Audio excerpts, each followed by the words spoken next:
Really sorry I can't be there with you while you're taking the quiz. I've got strep, and the doctor said I have to stay home because apparently it's very contagious. So I will see you Wednesday, and I hope you do really well. I wanted to go over these greatest common factor questions. There's only one of them on your quiz, but we didn't spend enough class time doing it, and so I wanted to show you a couple examples. So I put one on your paper for you. And in this example, I spelled out every step, like factoring out the 10 by starting with the smallest prime number other than 1 and going with 2. And I know 10 is divisible by 2 5 times, and then 5 is also a prime number, so that's actually as small as I can go. 2 times 5 are the only two prime numbers I need to factor out 10. And then it also had an x, this first term did, multiplied by it, so my three factors are 2 and 5 and x to give me 10x. Term 2, 5 is a prime number, so the two factors are just 1 and 5. And the same with the denominator. But what I notice is that all three of those are divisible by 5. So I can factor out a 5 of the top expression. And when I do that, if I have 10x and I divide it by 5, I get 2x. If I have 5 and I divide it by 5, I get 1. So I have a 5 outside the parentheses. I did the reverse of the distributive property there. And then I'm left with 2x plus 1. Now what this allows me to do, and why it's so cool, is that 5 divided by 5 is actually just 1. So I can actually get rid of that 5 divided by 5. And the overall expression I'm left with is 2x plus 1. So we can really simplify complicated expressions by finding these greatest common factors. Here are the answers to 1, 2, 3, 4, and 5. Take a few seconds to check yours, and then I'll explain.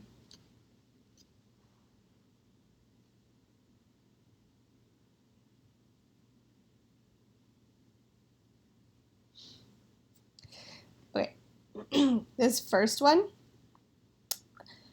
I could have tried to factor out the 22, but right away, just by glancing at it, I could tell that 11 and 22 are divisible by 11, and 11 is a prime number, so that's automatically going to be their greatest common factor. Now, I just know that because I'm familiar with 11's multiples, 33, 44, and so on. But then I also notice that both terms have a c, but the first term only has 1, the second term has 2, so the greatest amount I can factor out is 1c. So if I take 1c out of the expression, I need to figure out what's inside the parentheses. Remember, I'm doing the reverse of the distributive property. Well, if my first term is 11c, and I divided it by 11c, I'm left with 1. Now, don't forget the minus sign in the middle. My second term was 22c squared, and I divided it by 11c. So I know that 22 divided by 11 leaves me with 2, and that c to the second power divided by c leaves me with 1c. So remember, c times c is what gives me c squared. Same is true for number 2. I can factor out an 8 and an a from both terms. They're both divisible by 8 right away. So once I do that, in order to get my first term, I just need to multiply that 8a by 1. But in order to get my second term, 16 is divisible by 8 2 times.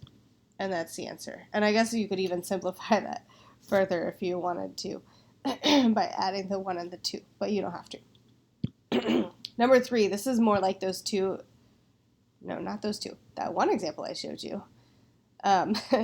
And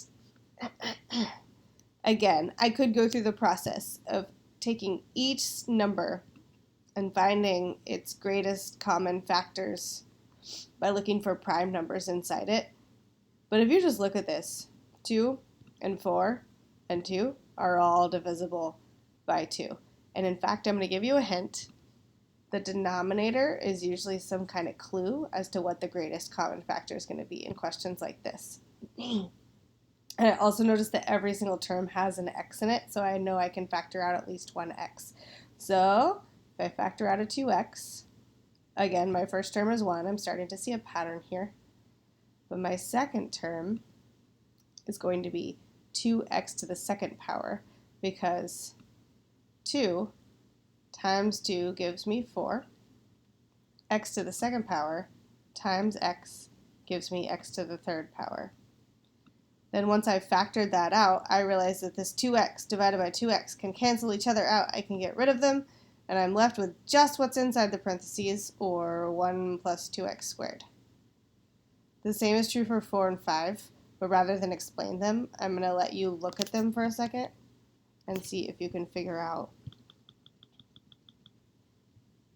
Whoop, that's not what I meant to do. See if you can figure it out yourself.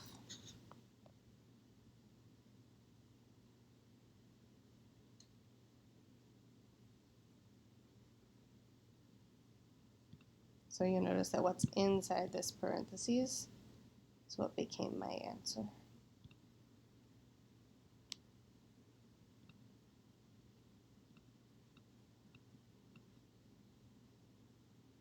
All right, I wish I could be there to answer your questions, but I'm sorry I can't. You can ask the substitute to play this video again if you need, but otherwise I believe in you and you're going to do great on this quiz. It's only 11 questions, one for each day that we've had a lesson. Good luck.